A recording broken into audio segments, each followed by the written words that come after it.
Good morning. The American Red Cross is a humanitarian services organization that's charged with alleviating human suffering in times of emergencies by leveraging the power of our volunteers and the generosity of our donors. The Red Cross movement started on the battlefield, taking care of soldiers on both sides of the conflict.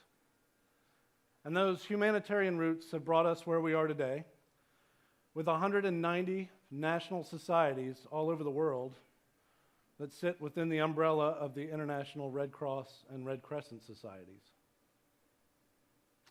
The Australian Red Cross and the American Red Cross are two examples of those member agencies. And while we have some similarities between the two, I thought it'd be worth some time to go through what the American Red Cross does on a daily basis. The American Red Cross is most well known for blood services and disaster relief. Our blood services unit provides 40% of our blood products in the United States. I'm going to set aside disaster response for just a minute because we're going to delve a little bit deeper into that. But I'm going to tell you a little bit about some of the services that may not be as apparent. We are in all of our communities, large and small, all over the United States every day, responding to every home fire that occurs in the United States. There's over 60,000 of those a year. We're also providing disaster mental health and health services to folks that have been affected by disaster and civil disturbance. We're at transportation incidents, helping with family reunification and with spiritual care. And we're also in neighborhoods and schools, installing smoke alarms and teaching our youth the value of an emergency evacuation plan, which they can take back to their families and teach their families a little something about staying safe during a disaster. The lifeblood of everything we do is our volunteer workforce. I know there's a lot of people in here that can relate to that. So we have a lot of amazing volunteer organizations here in Australia. I've been able to meet with several agencies over the past few days that really rely on a large volunteer base, even larger than ours. There's not a thing we could do if it wasn't for our volunteers. We have amazing leaders. We have amazing skill sets within our volunteer workforce, come from all walks of life. And they stand shoulder to shoulder with us as we respond to disasters all over the country, large and small. It's disaster services that I want to talk a little bit more about today. For decades, we've been responding to disasters all over the country, as I mentioned, at different sizes and durations, providing assistance, financial assistance, shelter, food, comfort. As the world has changed, we've grown with it. We recognize that continuous improvement and doing a better job in any way we can is critical for us to continue to provide services to our clients as the culture changes and our country changes. So that's really what brought us to GIS. Before we had GIS, we operated through telephone calls, individual relationships, picking up the phone to find out how things were in the next town. We also operated through spreadsheets and paper maps on the wall with marker and Post-it notes and throwing darts maybe at some points or another. And we recognized at the time that was the best that we had to work with. You always operate with the best information you can at the time. And obviously that changes over time once you have better situational awareness. But we also knew that we needed to take a step further. That's what brought us to GIS. What GIS has provided to us is a common operating picture in all of the levels of our organization, from senior leadership all the way down to every volunteer in the field as we respond to disasters. And it's done so in a way that's allowed us to not only provide data about what's coming, but the services that we're providing, and also starting to be data about our partners, where our partners are operating and what they're doing. RCView is our GIS implementation of several different Esri products. I'm going to show you a few of those today. It's given us the ability to tell our story. It's given us the ability to shape our own mission, our own story, and not necessarily have to react to the stories that are being provided for us. So instead of talking about it all day, I'm going to show you a little bit about the tools that we use on a daily basis. The first thing I'm going to talk about is the director's brief. And this is what we provide to our field staff, our national headquarters staff, and all of our senior leadership in the organization every day. It is an Esri Story Map. As you can see on the left, we have some categories of information. The main idea of this brief is that we have a templated version of the information that we're going to provide every day. Everybody knows what they're going to get. They always know what they're going to get from incident to incident, and we're trying to provide as comprehensive amount of information as we can. So every morning when we start, the first thing we look at is the threats ahead. A great example of that is the weather. You'll be able to see here in just a moment as it comes up. We can take a quick look all across the country, find out where the rain's going to be. We can see the major weather systems. There was a cyclone headed towards Mexico at the time of this particular demonstration. And we can also tell where the tornado watches, severe thunderstorm watches are. Also tropical depressions, and as you can see at the bottom there under Mexico. We can also go to a 3-day and 24-hour rain accumulation model as well. We're getting ready to have some flooding there between Texas and Louisiana, as you can see. And it gives us an idea of what threats are coming. So the other piece of that for us, another indicator, is our power outage maps. And you can see pretty quickly here, we're going to pull the legend down in just a moment so you can tell the difference in the colors. But the idea is for us to look at hot spots all over the country that have power outages. It gives us an indication that something has occurred there. You can see two examples of that here really quickly that kind of stand out to me. One in Texas, which is the bottom center of the map, and then Northern California over on the left side. We can tell that there's been some events here. In this particular case, there were both kind of localized flooding. Wouldn't necessarily rise to the level of a national response, but we, as I mentioned before, have folks all over the country. We have 60 regions, 600 chapters, and they are already, in this particular case, providing shelter, food, and comfort for the individuals that were affected by these power outages. Once we have our assets in the area, and we've responded to a large operation, this is from Hurricane Michael, as you can see, we have individuals on our volunteer base that go out to do whatever kind of job they do. If they do sheltering, if they do feeding, if they're out there doing mental health contacts or health services contacts, they all have a Survey 123 app, which we call RC Collect, to provide us damage assessment data. So they go by a structure, they see that it's damaged, they can pull out their phone, they can give us the information really quickly, and that's fed back to us. And you can see we can focus in really closely on the neighborhoods and areas that we've collected that data. We can look at particular structures and gather whatever kind of information we'd like to gather from it, including the level of damage, so that we can provide the right services. If somebody's house is completely damaged or is completely destroyed, giving them a mop or a paper towel is not sufficient. We have to be able to focus the types of services that we need to focus on that particular type of damage as well. So as you can see, we can go through and also focus in particular areas of focus and know exactly what the totals are for that area. Those are live filtered as you zoom into the map. Another thing we look at every day is shelter capacity. You can see here really quickly, we have green circles with the shelter capacity in the locations that they're open.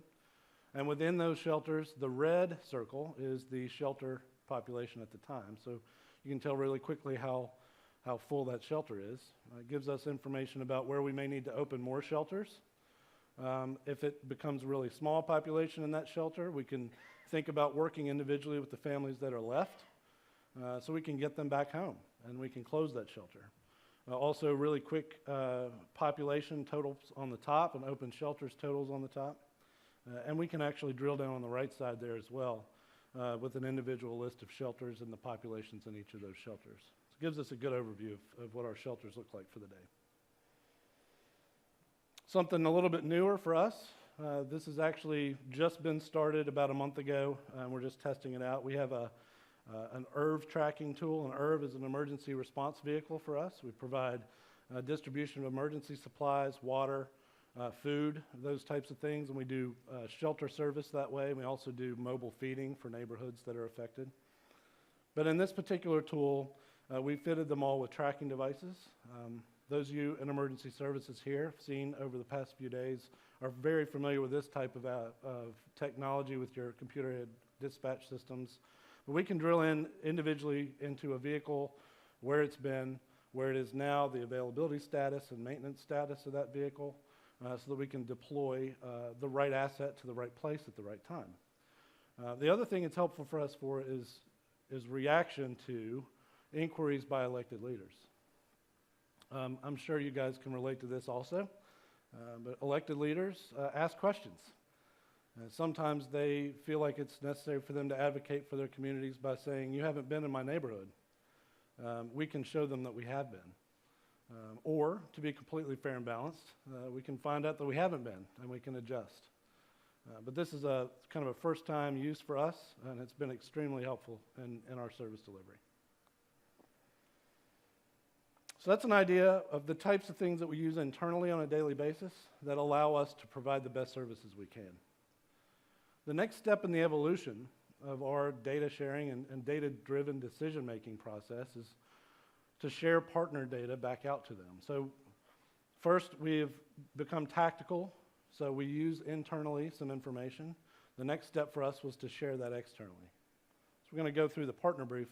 This is what we distribute to our partners that are operating. What's a partner for us? Well, partners are federal emergency management agencies, state emergency management agencies, and we also work very closely with our local community jurisdictions as well to provide service delivery. We also have a number of non-government organizational partners too that help us around feeding and sheltering and casework when we do individual assistance and things like that.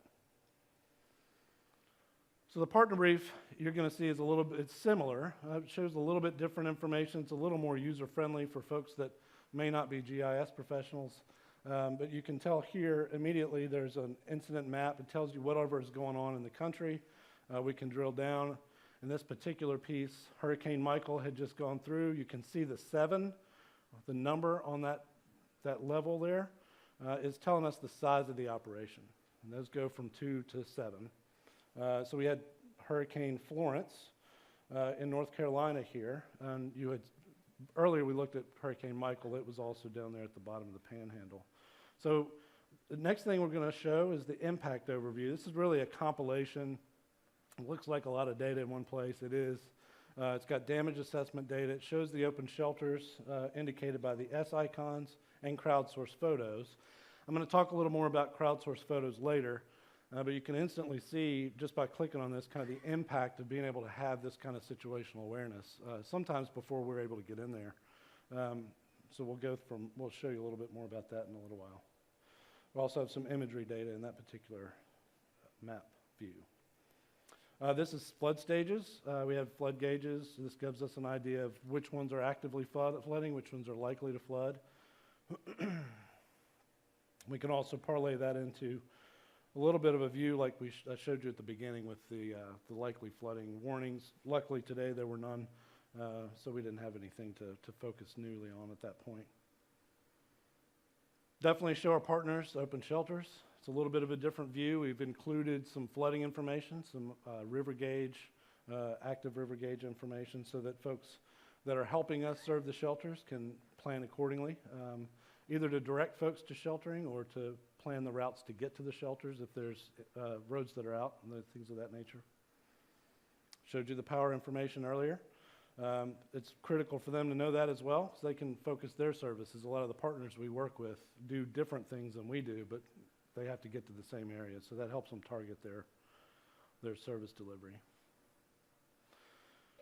Traffic conditions, similarly, they have to get places, so we wanted to show them how to get there most effectively.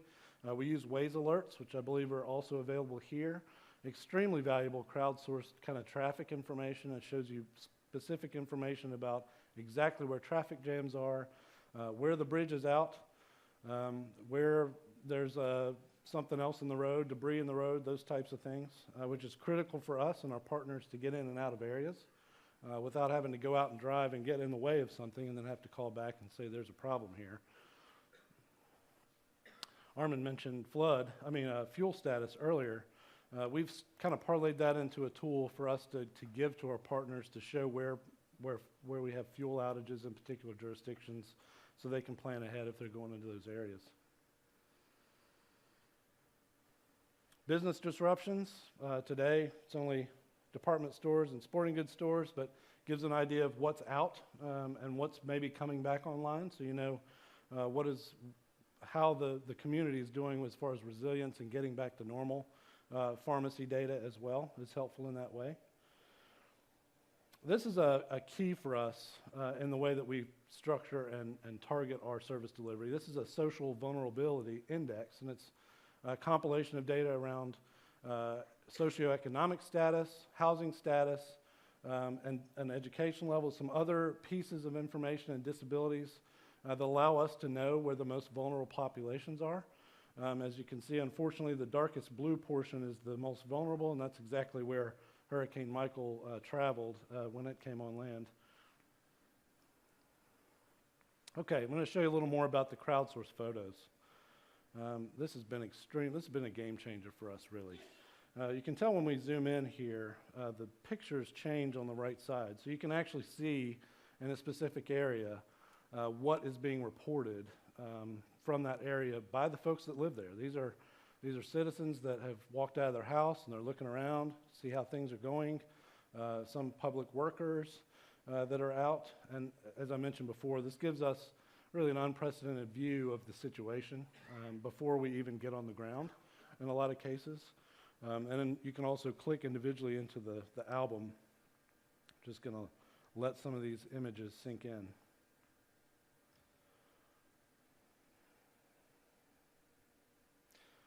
Hurricane Michael was an impact like this part of Florida has never ever seen before. There was complete destruction on Mexico Beach. Maybe one or two houses within a 3-block area that survived. And we really meant a lot to us to have the idea of what was going on before we got in there. I'm showing you there, that's just some FEMA information. I'll come back to that in just a moment. This is really a joke to show everybody where we came from, where we are still operating apparently in some places, and we're working on that, but I wanted to add that as well.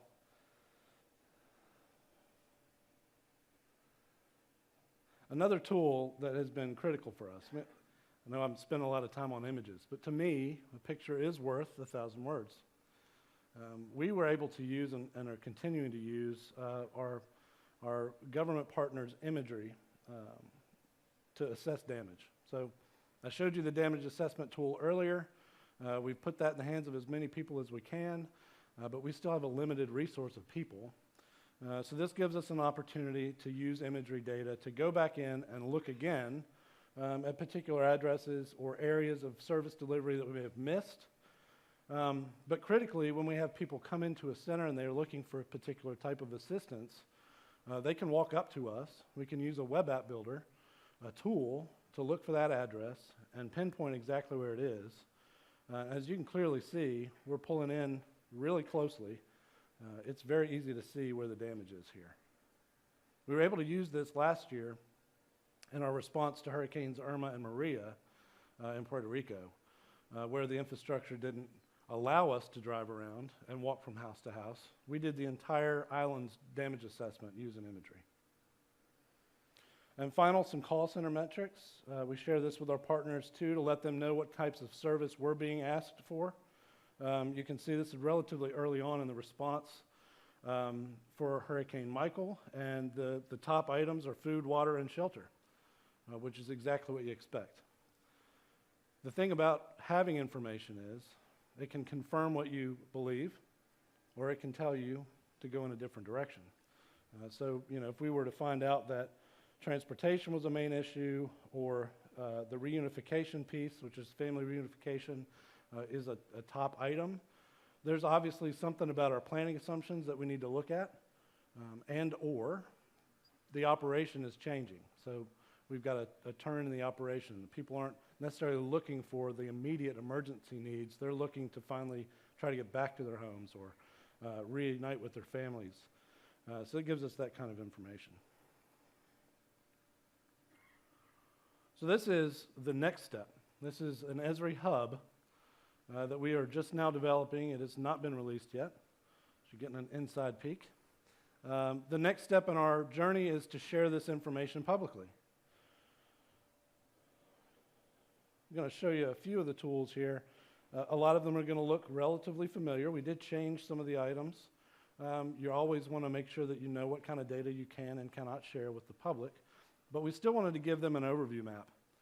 It gives folks an opportunity to look around the country, see what kind of activities we are undertaking, but also if something's happening around their house, they could go on here and look and say, oh, there's a multi-family fire in my neighborhood. I thought I heard sirens, you know. It gives them an idea so they can get some information about the incident. We're also able to share some overarching statistics with the public. We can go to a disaster-specific page, which in this case is a different story map template for the individual disasters that we have. And we also have those in multiple languages. So you click here and it translates that into another language for you so we can reach more folks. And the story map here is really awesome. It gives us the opportunity to kind of share the story about the operation. Where is the storm going to go? Where do you need to go to get sheltering? And it also gives us the opportunity to show videos about what it's like to live in a shelter. A lot of people are afraid to come to a shelter. So fear of the unknown can be changed by showing some videos, some other interactive tools here as well. Gives us an idea. We're able to kind of show folks, number one, what kind of accommodations we can give those that have disabilities. What are the items that you need to bring with you to a shelter? A lot of people don't know. What can I bring? What shouldn't I bring? Can you take my pet? People won't leave their house if they can't bring their dog. I'm not going to get into the cat-dog, argument, but cats too, if you can catch them. But they want to know their pets are going to be okay. So that's really important. So we try to put that information out there so folks can make an informed decision. As you can see, it's extremely interactive. And one of the biggest steps forward, I think, that the hub gives us is the ability to bridge the gap between folks that are GIS professionals and folks that don't know what GIS stands for. And it really brings that information to them and those tools to them. We're also creating a hub specifically for our operational partners, and that's going to be kind of the project that we undertake next.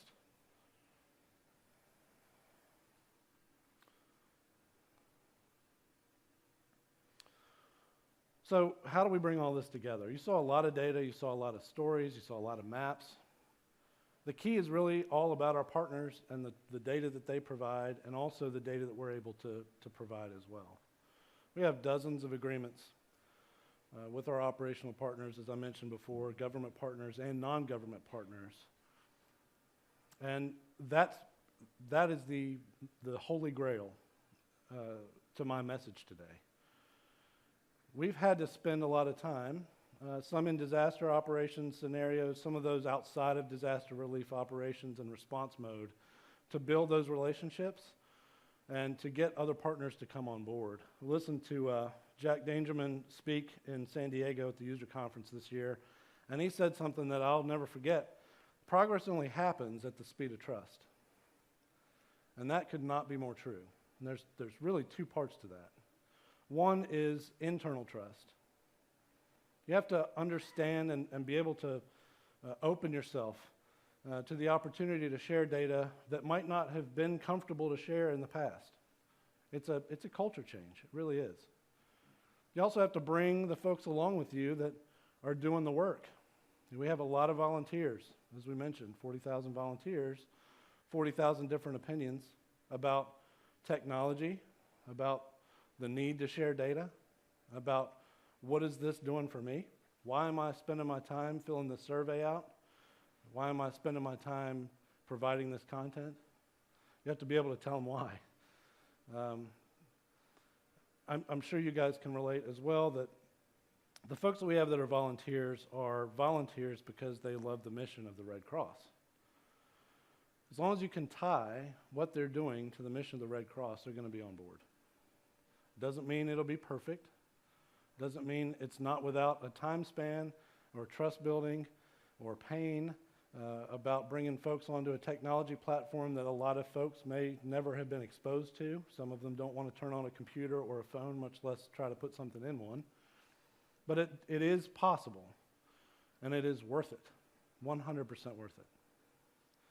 The other side of the speed of trust is external, and that is about spending time with your operational partners, the people you interact with every day, and ironing out what you can and can't share.